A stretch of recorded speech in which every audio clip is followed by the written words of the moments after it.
이 환자는 2021년 1월 초부터 지금까지 저한테 다니면서 굉장히 많이 발생한 그 피지낭이라고 봐야 되는 질환을 치료받았던 환자입니다.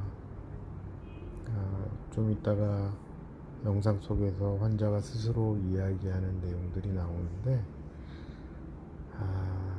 여드름약을 복용해도 거의 해결되지 않는 그런 상태였고, 귀나 얼굴 거의 많은 부분에 피지선이 발달하고 염증이 생기고 아파서 잠을 거의 잘 수 없는 상태로 방문을 했어요. 그래서 하나씩 피지낭으로 추정되는 조직들을 제거하고 조직 검사를 하고, 그 과정을 통해서 거의 지금 나아 있는 그런 상태입니다. 네, 뭐 붙여놓은 거 있어요.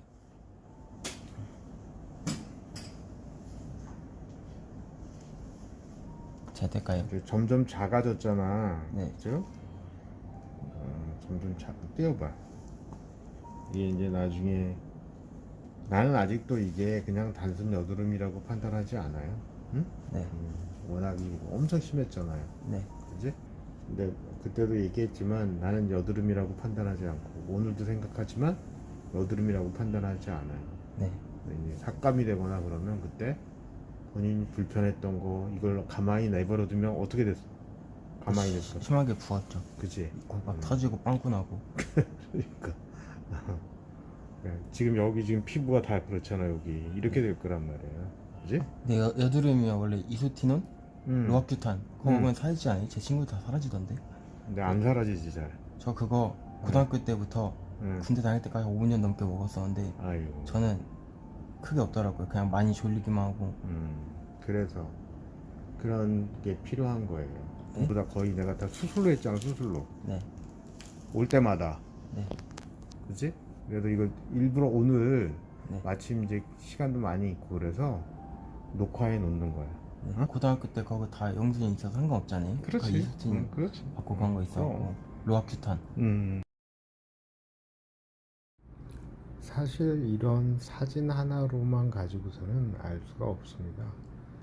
영상을 안 찍고 사진으로만 이제 보여드리는데, 여기 보면 바늘이 가르치는 부분에 구멍이 있고, 그 구멍에서 피지가 나올 것이 예상이 되는 것이었거든요. 근데 예상된다고 다 나오지는 않고 또 같은 구멍에서 나오지는 않습니다.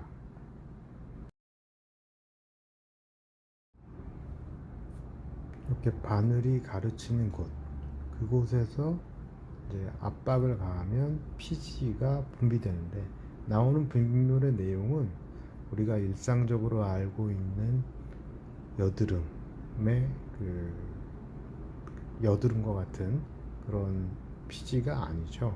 동그랗게 눈물방울 모양으로 나오는 그런 것이 아닙니다. 그러니까 기다랗게 국숟가락이나 실지렁이와 같은 양상을 보이면서 분비가 되게 됩니다.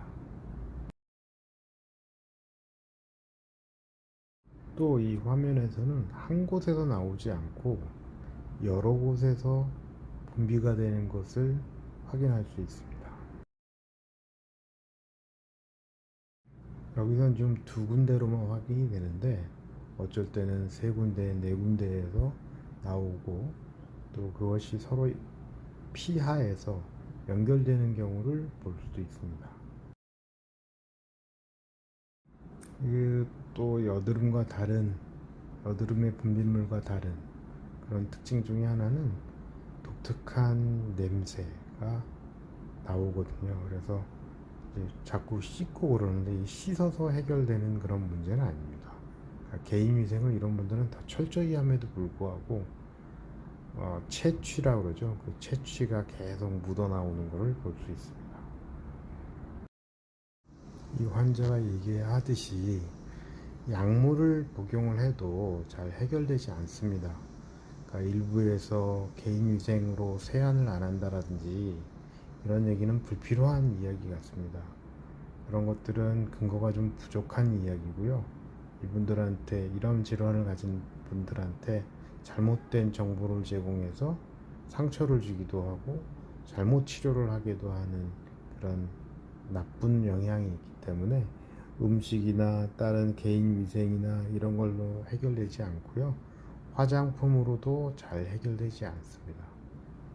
그리고 결국은 이런 분들은 외과적인 절제를 통해서 제가 계속 얘기하는 피지선이나 표피낭이나 이 피지낭의 낭을 이렇게 완벽하게 제거하는 것만이 이분들의 고통을 줄여줄 수 있다라는 것을 지금 대략 한 4,000회 이상의 수술을 통해서 확인할 수 있었다고 말씀드리는 것입니다.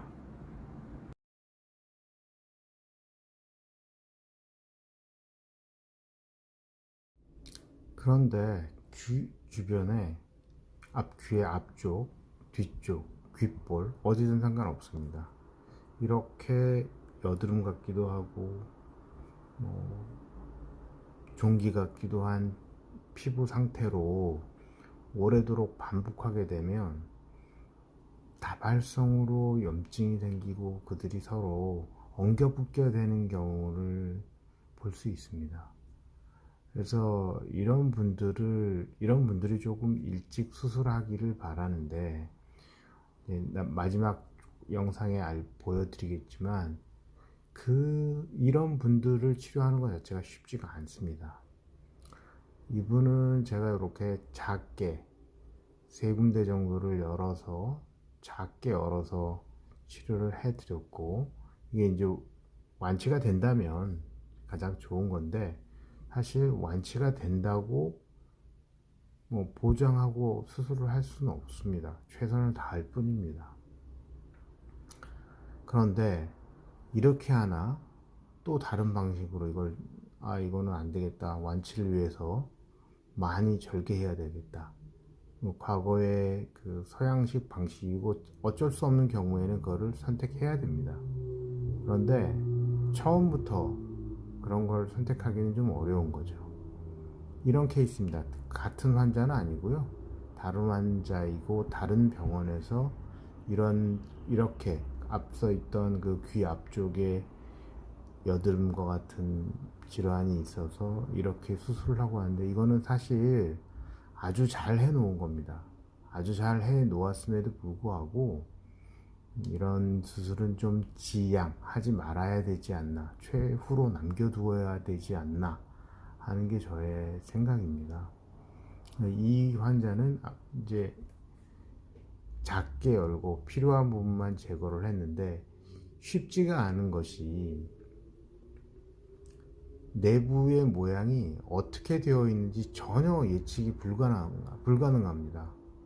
특히나 염증으로 많이 오래 안 내부에서 터지고 이러면요, 정말 찾기가 불가능합니다. 또 다른 환자인데, 이 부분에 그 관자놀이 부분이죠. 관자놀이 부분에 뭔가 흉터 같은 게 있는데, 여기에서 피지가 올라옵니다. 근데 그 양이나 방향이 저는 이제 알고 보지만 어느 쪽에서 나오는지, 얼마나 있는지, 어떻게 분포되어 있는지 전혀 알 수 없는 그런 상황이에요. 그래도 이 환자의 이 상태에서 제가 마취를 하지 않고 여러 가지 조작을 해보고 위치를 찾아보니까 한두 군데는 찾을 수 있었습니다. 그런데 나중에 알고 봤더니 또 다른 부분에 비정상적인 피지선들이 있어서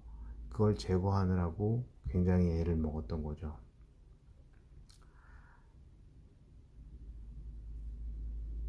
자, 이 흉터처럼 보이는 이 자리가 흉터는 아니고요. 어느 방향으로 있을지 저는 알고 있는데, 보시는 분들도 한번 생각을 해 보십시오. 그래서 대개는 좌우로 흉터를 중심으로 해가지고 좌우로 열어서 병변 또는 뭐 흉터 이런 거를 제거하는 방식을 의사들이 지금까지 해왔습니다. 그럼에도 불구하고 저도 마찬가지로 저도 그렇게 했음에도 불구하고 치료가 잘 안 되는 원인이나 또는 켈로이드처럼 부풀어 오르는 현상이 발생할 수밖에 없다는 것을 이제 알 수 있게 이 환자가 이제 보여주는 사례입니다. 자, 이 첫 번째 이제 그 모양을 보시면 굉장히 길게 저 방향, 저 지금 1번 번호가 있는 그 방향 쪽으로도 더 있습니다. 이거보다 더 많이 있습니다. 거기까지 가 있다고 전혀 상상할 수 없었습니다. 아무리 들여다봐도 저 1번 번호 우측으로 오른쪽으로 약간 커브가 되어 있는 그쪽까지 되어 있는 것 같아요. 그럼 거기까지 피부를 다 연다고 치료가 될까? 열어도 치료가 되지 않는 것을 이제 수술 중에 알 수 있었고, 그거를 이제 수술 중에 안 것을 수술하기 전에 모양을 보여드리면서 설명을 해드리는 겁니다. 이 보라색 선보다 보라색 선이 1번 방향으로 더 진행되어 있었고, 또 다른 자리에 피지선이 들어 있었습니다. 2번 방향인데 여기죠. 열다가 보니까, 수술을 하다가 보니까 이 2번 방향으로 피지선이 들어있는 거를 운이 아주 좋았던 겁니다. 확인할 수 있었던 거죠. 이 얘기는 뭐냐? 피하에 피부 밑에서 피지선을 생성하는 샘, 색, 낭 또는 피지선이 존재하고 있었고, 그 존재하는 것들이 서로 염증이나 감염이나 외상이나 아니면 선천적으로 연결되어 있었던 거죠. 그러니까 1번과 2번이 서로 연결되어 있는데 바깥에서는 절대 알 수 없었습니다. 근데 이거 외에 또 다른 것이 있었습니다. 그러니 이런 환자가 왔을 때 수술로 제거하는 게 힘들었던 거죠. 3번입니다. 그 빨간색 점선으로 체크된 부분 아래에 수술 중에 왔더니 피지선을 분비하는 튜브 같은 게 있었고, 그리고 그 빨간색 동그라미에 해당하는 부분이 많이 뭉쳐 있었습니다. 자, 그럼 1, 2, 3번 1, 2, 3번만으로 다 해결이 됐느냐? 그것도 아니었어요. 그래서 이 질환을 함부로 칼을 대서 치료하는 것은 쉽지 않다. 또 자칫 잘못하면 흉터를 만들 수 있다. 그렇기 때문에 의사들이 이 질환에 대해서 칼을 대는 것을 두려워하는 겁니다. 저 역시도 마찬가지입니다. 그래도 최선을 다한다는 것을 믿어주니까 그때 시도를 하는 거죠. 저 보라색 점이 보이시나요? 보라색 점보다 더 위로도 있었습니다. 그 점은 왜 점으로 표시해 놨냐 하면, 더 이상 절개하기가 너무 힘들어서, 그보다 더 나가면 완전 얼굴 흉터로 만들어 버리니까 거기까지 절개를 할 수 없었습니다. 그래서 그거 역시 피하에서, 피부 밑에서 피지선을 분비하는 튜브 같은 조직, 관 같은 조직을 제거를 한 거죠. 그래서 1번 번호가 있는 높이까지 제거를 했다고 보시면 됩니다. 이거는 뭐 알 수 없는, 그러니까 영상으로 남겨놓기 전에는 알 수 없는 내용이죠. 그래서 이제 과거의 수술 방식, 엘립티컬 익시전이라고 하는 방추형으로 자르는 이런 방향으로 이렇게 파란색으로 잘랐다고 그랬을 때 재발하겠죠. 빨간색이 남아있고 또 보라색 부분이 남아 있고, 그러니까 흉터처럼 보이는 부분을 제거하겠다고 해서 이 방향, 이게 가장 합리적으로 생각하고 추정할 수 있는 수술 방법, 수술 기법, 지금까지 알려져 있는 방법인데, 이 방법으로 해서 잘라내는 것 재발합니다. 이 환자도, 지금 이 영상의 환자도 일부가 저한테 수술을 받고 켈로이드처럼 커졌는데, 뭐 완전히 재발이라고 그러기에는 그렇고, 이제 피지가 나오지 않고 염증이 안 생기니까 만족해야 하는 거죠. 하지만 켈로이드 흉터 같은 거는 있습니다.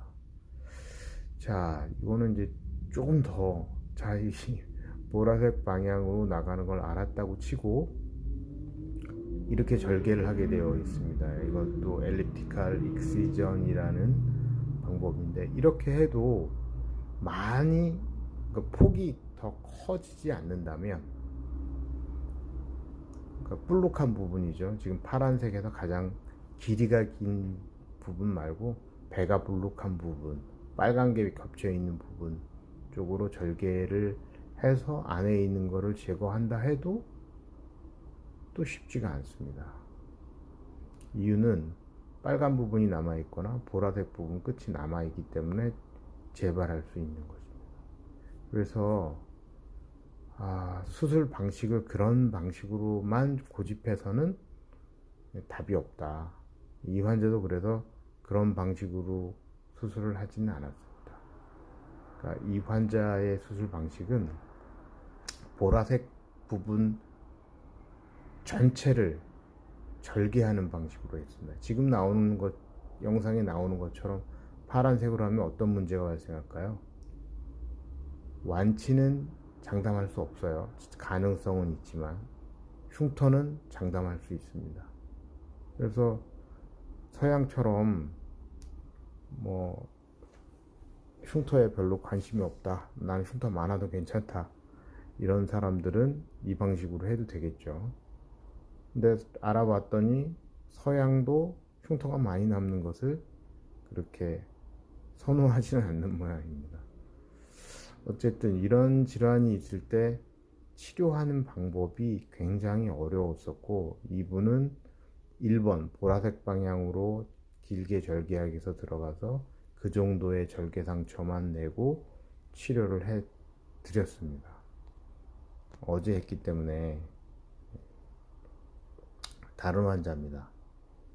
이 환자의 귀 앞쪽에 염증이 많이 있는 거죠. 이런 환자분이 왔을 때 지금 느끼실지는 모르겠지만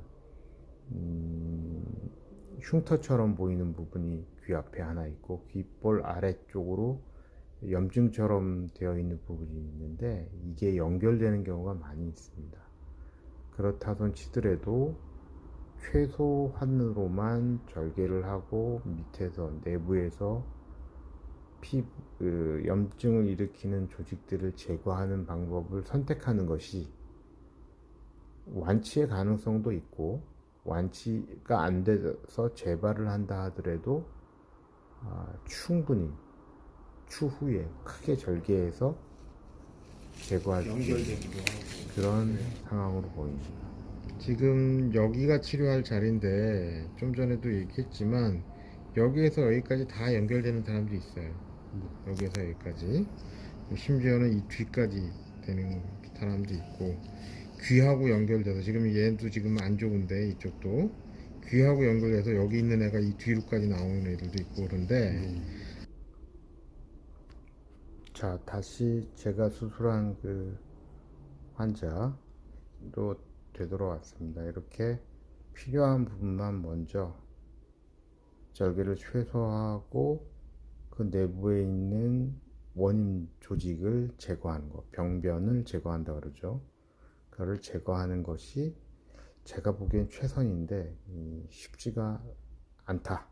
그렇지만 그것을 통해서 잘 안 됐을 때 추가적인 제거를 시도하는 것이 지금 현재로서는 가장 안전하고 또 완치율도 높이고 재발을 줄일 수 있는 방법이다. 처음부터 이런 방식의 수술을 하는 것은 흉터를 너무 오래 남기기 때문에 저도 이 방법을 선택할 수 있습니다. 도저히 안 되겠습니다. 이렇게 해야 됩니다. 라고 할 수 있지만 바람직한 방법은 아닌 것 같다 하는 이야기. 그리고 피지선의 낭을 일일이 하나씩 잘 찾아서 제거하는 방법이 여드름이나 피지낭이나 표피낭이나 이런 질환들을 완치시킬 수 있고 조기에 오는 것이 해법입니다.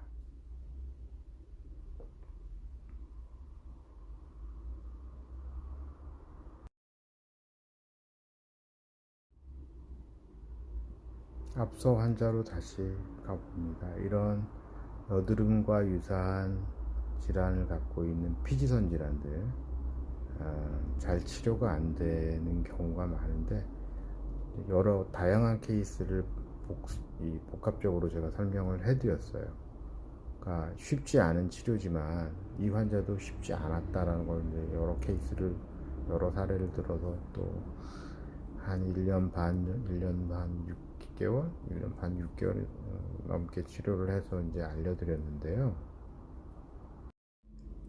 여드름과 피지선의 질환들이 다른 첫 번째는 분비물의 양상이 눈물방울 형태로 나온다면 그거는 여드름이라고 판단하는 것이 맞고, 눈물방울의 형태가 아니라 피지의 형태, 치즈의 모양과 냄새가 난다고 한다면 또 이것 역시 좀 여드름과 다른 구분점이라고 보셔야 되고, 지나치게 같은 자리에서 반복해서 염증이 생긴다거나 크게 생긴다거나 그러면 여드름이 응괴성 여드름이라고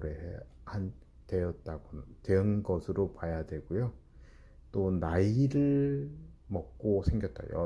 젊었을 때는 잘 안 생겼지만 나이를 좀 더 먹고, 그러니까 사춘기를 지나서 20대 중반, 뭐 심지어는 30대, 20대 후반 뭐 이런 때에 이렇게 여드름이 생기지 이유를 모르겠어. 내가 특별히 먹는 것도 없고 특별히 변화된 생활도 없고 건강기능식품을 먹고 뭐 이러는 것도 아니고 특별히 어떤 질환이 있어서 약물 치료를 받는 것도 아닌데 이렇게 생긴다면 이런 경우에는 이건 여드름이 아니라 피지선의 질환일 수도 있구나 하는 점을 알려드리고 싶은 거죠.